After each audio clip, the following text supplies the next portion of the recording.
सबसे पहले आपने जो स्वागत किया भारत जोड़ो न्याय यात्रा का, जो आपने झारखंड में पिछले 6 दिनों के लिए यात्रा का स्वागत किया, जो आप यात्रा में शामिल हुए, जो आपने यात्रा को ऊर्जा दी, प्यार दिया, इसके लिए मैं आप सबको दिल से धन्यवाद करना चाहता हूं। यात्रा में हम 6-7 घंटे आपके बीच में आते हैं और आपकी बात सुनते हैं, आपके दिल में जो है वो समझने की कोशिश करते हैं और 15-20 मिनट हम ऐसे भाषण से आपसे बात करते हैं। मतलब आपकी मन की बात सुनने हम 7-8 घंटे लगाते हैं, अपनी मन की बात रखने के लिए हम 15 मिनट लेते हैं। तो आपके दिमाग में एक सवाल होगा कि भारत जोड़ो यात्रा की जरूरत क्यों पड़ी। तो सबसे पहले मैं आपको यह बताना चाहता हूं कि ये यात्रा हमने करी क्यों और 2 यात्रा क्यों की, एक कन्याकुमारी से कश्मीर और दूसरी मणिपुर से महाराष्ट्र। क्योंकि हमें लगा कि देश में बीजेपी ने, आरएसएस ने नफरत का माहौल फैला रखा है, हिंसा का माहौल फैला रखा है और एक धर्म को दूसरे धर्म से लड़ाते हैं, एक जात को दूसरी जात से लड़ाते हैं, आदिवासी को किसी और से लड़ाते हैं, एक भाषा को दूसरी भाषा से लड़ाते हैं। तो हमने सोचा कि प्रेस तो हमारी बात उठाती नहीं है। आप जानते हो कि प्रेस वाले अदानी जी के लिए काम करते हैं, बड़े बड़े उद्योगपतियों के लिए काम करते हैं, तो वो कमजोर लोगों की आवाज तो नहीं उठाएंगे, पिछड़ों की, दलितों की, आदिवासियों की बात तो नहीं उठाने वाले। तो इसलिए हमने सोचा कि आपके बीच में आकर हम आपको जोड़ने का काम करें और आपके जो मुद्दे हैं, आपके जो समस्याएं हैं, उनके बारे में हम बोलें। तो यह लक्ष्य था। पहली भारत जोड़ो यात्रा बहुत सफल रही और लोगों ने हमें कहा, देखिए आप कन्याकुमारी से कश्मीर चले तो झारखंड का क्या होगा, उड़ीसा का क्या होगा, हमारे जो गांव हैं वहां से तो आप निकले ही नहीं।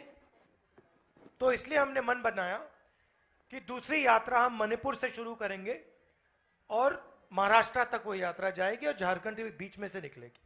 और इसलिए मैं आज आपके सामने यहां खड़ा हूं, भाषण दे रहा हूं। 2-3 चीजें झारखंड की जनता ने, 2-3 चीजें झारखंड की जनता ने, अलग अलग वर्गों ने मुझे बताई। अभी मैं आदिवासी गांव से आ रहा हूं, वहां पे हमने आदिवासी महिलाओं से बात की और उन्होंने हमें बताया कि पूरे झारखंड में, पूरे देश में आदिवासियों से उनकी जमीन छीनी जा रही है, किसी ना किसी बहाने से। अंत में यह होता है, विकास का नाम लिया जाता है, सड़क बनाने का नाम लिया जाता है, मगर अंत में आदिवासी को पता लगता है कि उसकी जमीन हड़प ली गई है या किसी एनजीओ को पकड़ा दी गई है या किसी अरबपति, अदानी जैसे व्यक्ति को पकड़ाई दी गई। तो ये आदिवासियों का सबसे बड़ा मुद्दा है, उन पे केस लगा दिए जाते हैं। इसी अभी कुछ ही देर पहले एक एनजीओ की जमीन है, वहां पे आदिवासियों की जमीन छीन ली, उनको कॉम्पनसेशन तक नहीं दिया और उनकी जमीन लेकर एनजीओ में डाल दी। उन व्यक्तियों से मैं मिला, फिर अफसर से मिला तो पहले अफसर मुझे कहते हैं, देखिए ये तो ग्राम सभा की जमीन थी। तो फिर उन्होंने मुझे कागज दिखाया, जो व्यक्ति की जमीन गई उसने कागज दिखाया। तो फिर मैंने अफसर से कहा, भैया ये आप बताओ, ये क्या कागज फर्जी है क्या, ये व्यक्ति झूठ बोल रहा है क्या? कहते हैं नहीं, झूठ तो नहीं बोल रहा है। तो फिर मैंने बोला, फिर ग्राम सभा की जमीन है नहीं, इसी की जमीन है। तो ये पूरे झारखंड में, पूरे जहां भी आदिवासी लोग हैं वहां पे ये हो रहा है। हम एक कानून लाए थे, पैसा कानून था। 2 कानून है, एक पैसा कानून, एक जमीन अधिग्रहण कानून। जमीन अधिग्रहण कानून में साफ लिखा गया है कि ग्राम सभा से बिना पूछे जमीन नहीं ली जा सकती, और अगर जमीन ली जाएगी, भैया नारे मत लगाइए, अगर जमीन ली जाएगी तो मार्केट रेट से 4 गुना ज्यादा पैसा दिया जाएगा। और अगर, मजे की बात सुनिए, अगर जमीन ली गई और 5 साल में उस जमीन का प्रयोग नहीं किया गया तो वो जमीन वापस दी जाएगी। अब झारखंड में लाखों एकड़ जमीन ली गई है, पिछली सरकार ने ली थी, लैंड बैंक बनाया, उसका कोई प्रयोग नहीं किया। तो यहां के आदिवासियों ने मुझे कहा, और सही कहा, कि 5 साल हो गए, ये जमीन अब वापस जानी चाहिए, हमें वापस मिलनी चाहिए, कि इसका कोई प्रयोग ही नहीं हुआ। तो ये एक आदिवासियों के सामने सबसे बड़ा मुद्दा है। दूसरा मुद्दा सामाजिक न्याय का मुद्दा। आजकल क्या है, रिजर्वेशन में 50% का कैप लगा रखा है। आप जानते हो 50% से ज्यादा रिजर्वेशन देश में दिया नहीं जा सकता। अब किसी को नहीं मालूम कि हिंदुस्तान में किस वर्ग की कितनी आबादी है। अगर मैं आपसे पूछूं, यहां पे पिछड़े वर्ग के लोग हैं, आदिवासी वर्ग हैं, दलित लोग हैं, अगर मैं आपसे पूछूं भैया मुझे बताओ इस देश में पिछड़े वर्ग के कितने लोग हैं, यहां पे कोई जवाब नहीं दे सकता। दे सकता है? बताओ कितने लोग हैं पिछड़े वर्ग के? देखो, आंकड़ा नहीं किसी को मालूम। मैं आदिवासी का पूछूं, दलित का पूछूं, जनरल कास्ट का पूछूं, किसी को कुछ नहीं मालूम। अब आप मुझे बताइए, कहा जाता है कि देश में 8% आदिवासी है, 15% दलित है। 8 और 15 कितना हुआ? 23। कहा जाता है 50% ओबीसी वर्ग है, कितना हुआ? 73 हो गया। अब 73% आबादी है तो 50% लिमिट क्यों है? बात समझ आई?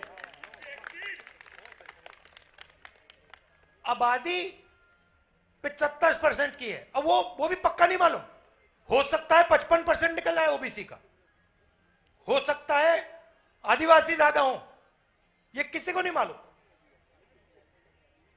तो सबसे पहला काम, अगर हम सामाजिक न्याय की बात करते हैं तो यह पता लगाना है कौन से वर्ग के कितने लोग हैं और किसके पास कितना धन है। सही बात। आदिवासी 8% है, देश का कितना धन उनके हाथों में है?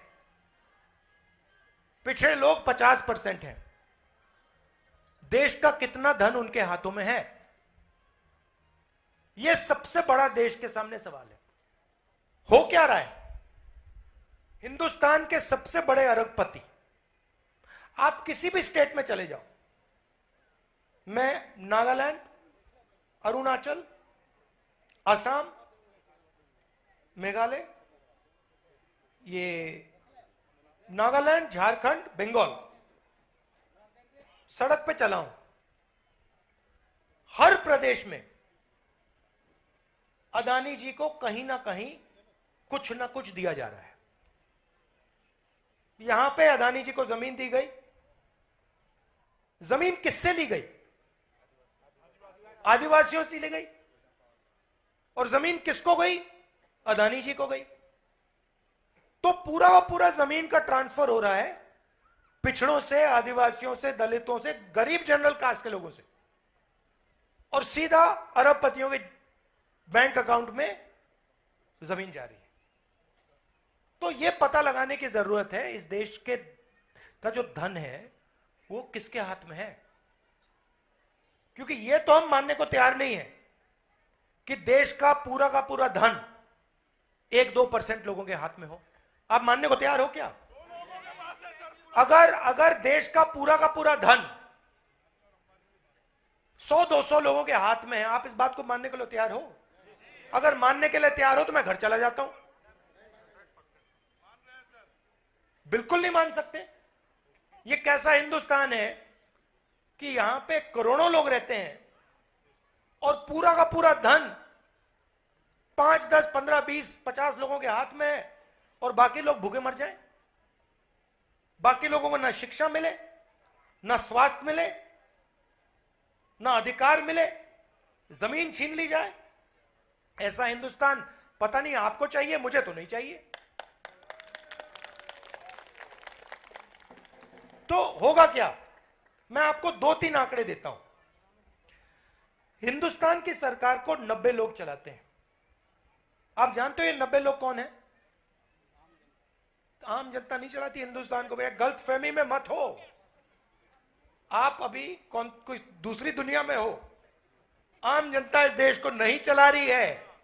अगर आम जनता इस देश को चलाती, ये देश कहां का कहां पहुंच जाता।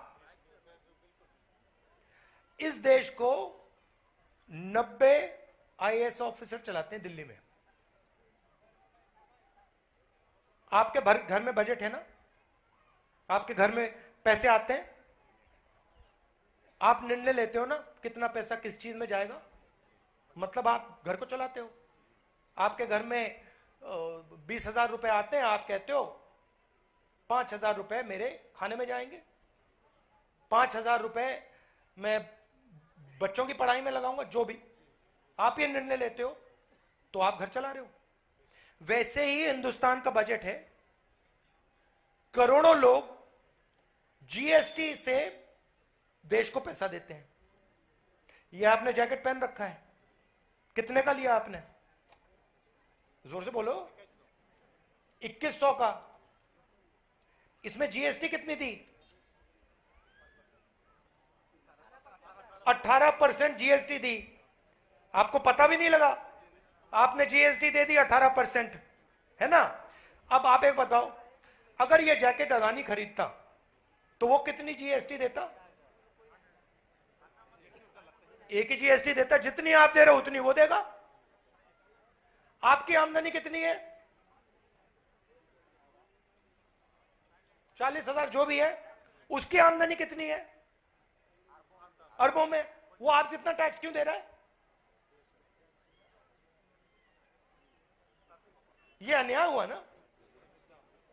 कोई आदिवासी, गरीब आदिवासी शर्ट खरीद रहा है, वो 18% जीएसटी दे रहा है। उसी शर्ट को अदानी खरीद रहा है, वो भी 18% दे रहा है। तो जेब में से, आपके जेब में से जीएसटी का पैसा जा रहा है। वो जो है 90 लोग, वो निर्णय ले रहे हैं कि पैसा कहां खर्च होगा। अभी ठहर जाओ भैया, अभी मुझे बात खत्म करने दो, फिर जो बोलना बोलना। तो ये 90 लोग निर्णय लेते हैं कि बजट का पैसा कहां जाएगा। यहां पे अस्पताल लगेगा तो ये 90 लोग निर्णय लेंगे कि भैया हिंदुस्तान के स्वास्थ्य के बजट में हमें इतना पैसा डालना है। अब मेरा आपसे सवाल है, आपने मुझे बताया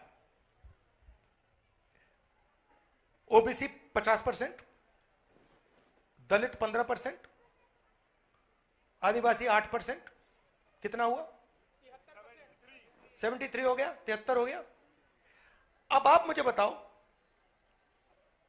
आबादी पिछड़ों की 50%, वो 90 अफसर में से पिछड़े कितने? 3। 50% आबादी जो है, बजट का निर्णय कितना लेते हैं? अगर मान लो हिंदुस्तान की सरकार ने 100 रुपए खर्च किए, तो ये जो 50% वर्ग के लोग हैं, ये कितने रुपए का निर्णय लेते हैं? 5 रुपए का। दलित कितने रुपए का निर्णय लेते हैं? 1 रुपये का। और आदिवासी कितने रुपए का निर्णय लेते हैं? 10 पैसे का। तो 75% लोग 7-6% का निर्णय लेते हैं। तो यह पता लगाना है कि किसकी आबादी कितनी है। आपको कभी चोट लगी है? आपको चोट लगी कभी? किसी की टांग टूटी? यहां पे आपकी टूटी है, तो आप अस्पताल गए, डॉक्टर ने आपको क्या बोला?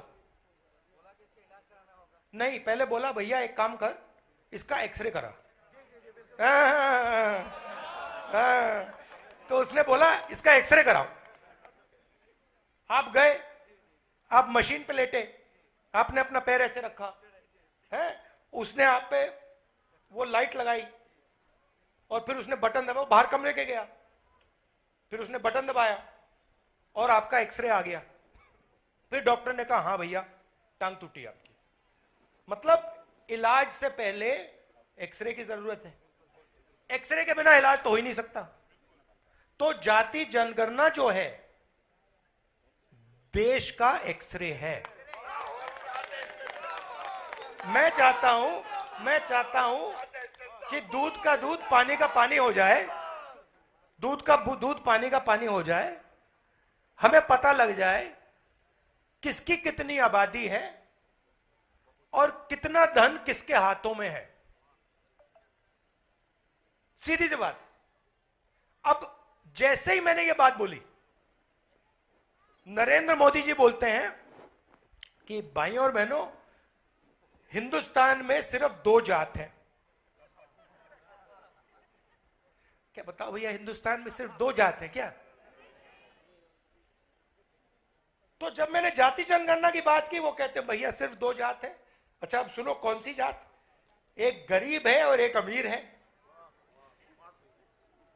अब मेरा मोदी जी से सवाल, भैया अगर सिर्फ 2 जात हैं तो हर भाषण में आप अपने आप को ओबीसी क्यों कहते हो? ये तीसरा जात कहां से उठा ले आए आप? तो वो नहीं चाहते कि आदिवासियों को, दलितों को, पिछड़ों को, गरीब जनरल कास्ट के लोगों को, माइनॉरिटीज को, अल्पसंख्यकों को उनका हक मिले। क्योंकि वो चाहते हैं कि जो अरबपति हैं, जो उनके खास हैं, उनको पूरा का पूरा धन दिया जाए। और होगा क्या? आप में से कोई कहेगा हां ठीक है भैया, तो दे दिया तो क्या हुआ? आप में से 2-3 लोग ये भी सोच सकते हैं कि ठीक है भैया धन दे दिया, अंबानी को दे दिया, अदानी को दे दिया, तो क्या? मैं बताता हूं आपको, जितना धन उनको जाएगा उतना कम रोजगार पैदा होगा। तो ये जो सब यहां जो सब युवा खड़े हैं ना, आपको रोजगार नहीं मिलने वाला। वो चाइना का माल यहां बेचेंगे, चाइना से माल खरीदेंगे, यहां बेचेंगे। आप चाइना के माल के लिए पैसा दोगे, रोजगार कहां बनेगा? हिंदुस्तान में, चाइना में? चाइना में। आप अपने जूते के नीचे देख लो, शर्ट के पीछे देख लो, फोन के पीछे देख लो, made in China, made in China, made in China, made in China, सब जगह। मगर अगर छोटे उद्योगों की मदद की गई, यहां स्मॉल और मीडियम उद्योगों की मदद की गई और मेड इन इंडिया सचमुच में किया जाए, तो फिर झारखंड में सब लोगों को रोजगार मिल सकता है। तो मैं चाहता हूं 2 चीजें, 2-3 चीजें। सबसे पहले मैं चाहता हूं कि आज से 7-8 साल बाद आप अपनी शर्ट के पीछे देखो, उसके पीछे लिखा हो मेड इन झारखंड। और फिर आप देखो कि आप पूछो भैया ये कहां बन रही है शर्ट, और यहां पे एक फैक्ट्री हो, यहां गांव में जो लोग हैं वो उस फैक्ट्री में काम करें, गांव से लोग उस फैक्ट्री को चलाएं, मैनेजमेंट में हो। आप जानते हो आदिवासी, ये अदानी जी की कंपनी में पिछड़े लोग कितने, दलित कितने, आदिवासी कितने, जानते हो? एक नहीं है। आप उनकी मैनेजमेंट की लिस्ट निकालो, आपको उसमें एक ओबीसी नहीं मिलेगा, एक दलित नहीं मिलेगा, एक आदिवासी नहीं मिलेगा। जमीन आपकी जा रही है, जीएसटी आपका जा रहा है। अदानी जी को बैंक लोन मिलता है ना, कहां से मिलता है? सरकारी बैंक से मिलता है ना। सरकारी बैंक का पैसा कहां से आता है? अपने जेब में देखो, यहां से आ रहा है, टैक्स से आ रहा है। तो आप टैक्स दे रहे हो, आप पैसा दे रहे हो, आप अदानी जी को अपनी जमीन दे रहे हो। उनकी कंपनी में आपका एक आदमी नहीं, उनकी कंपनी में उनके मित्र हैं, उनके खास लोग हैं, और आप बेरोजगारी और भूख के रास्ते पे चलते जा रहे हो। इसलिए हमने न्याय यात्रा निकाली, इसलिए हमने भारत जोड़ो यात्रा में न्याय शब्द जोड़ दिया कि लोगों को पता होना चाहिए कि इस देश में किस प्रकार का अन्याय हो रहा है। सामाजिक अन्याय, आर्थिक अन्याय, महिलाओं के खिलाफ अन्याय, किसानों के खिलाफ अन्याय, श्रमिकों के खिलाफ अन्याय, 5 अन्याय हो रहे हैं। तो यह मैं आपसे कहना चाहता था, जैसे ही हमारी सरकार आएगी दिल्ली में, जाति जनगणना देश का एक्सरे हम करवा देंगे। तो मैं आप सबका दिल से धन्यवाद करना चाहता हूं। आपने यात्रा को सफल बनाया, आपने नफरत के बाजार में मोहब्बत की लाखों दुकानें खोल दी, और यही आपकी हिस्ट्री है, यही आपका इतिहास है। दिल से आप लोगों का धन्यवाद। नमस्कार, जय हिंद।